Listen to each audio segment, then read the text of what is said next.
আড় সম্পত্তিটাইতে 12 সম্পত্তিটাইতে আড় রত্তাইতে আড় সম্পত্তিটাইতে 12 bag বেশি বেলাই ওয়াইন্দালা কিছু না রাখে না তা আমা ওয়াইন্দল্লা কি রাইতো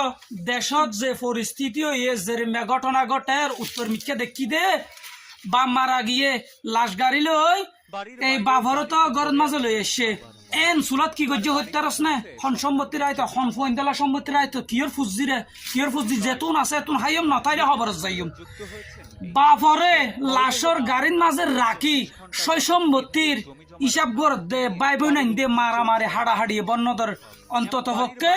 এন উগ্র মানুষ হইল দে আগে তোর বাপ্পার একখানা করি কাফন দাফন চলা ফেলা এর ভরসা সম্পত্তি হদ্দুর আছে সাইরে জরিপ করি তোরারে বাগ বাটুরা করে দিও একজনে গল লই বেল্লা ফল আরেকজনে জবিন রাজধানীর গান লই বেল্লা ফল আরেকজনে রাস্তা সাইডের গান লই বেল্লা ফল কিয়স সম্পত্তি রাখো তখন সম্পত্তির হতাহত দে যেতুন ফাতত বান এতুন আশীর্বাদ যেতুকুন হাবাই পাইছিলাম পুজিরে এতুকুন বাব্বালা যখন বা মারা গিয়ে যাইব আয় আলো যাইম বই কিয়া ওই উগ্র কুরানি একটা ফাতিও নগরাইব হন সম্পত্তির হতাহত ব্যাগ বেচা দি চিলিয়ার দলিল সহকারে কমপ্লে সিনিসার করে রেস্টেড করে দিয়ে ঈদ হাইম গুস্ত মাধ্যম ফাল গনসালাজন মাছ বান্ধা হন ফুজিয়ার হতাহত ফুজিয়ে তো বাজ যায় রক্ত আইতে গান মাঝে শক্তিটা আইতে ফাইকারে দুনাদি গত্তু ছাড়াই করে দিম বিয়াক কলর বইনে কল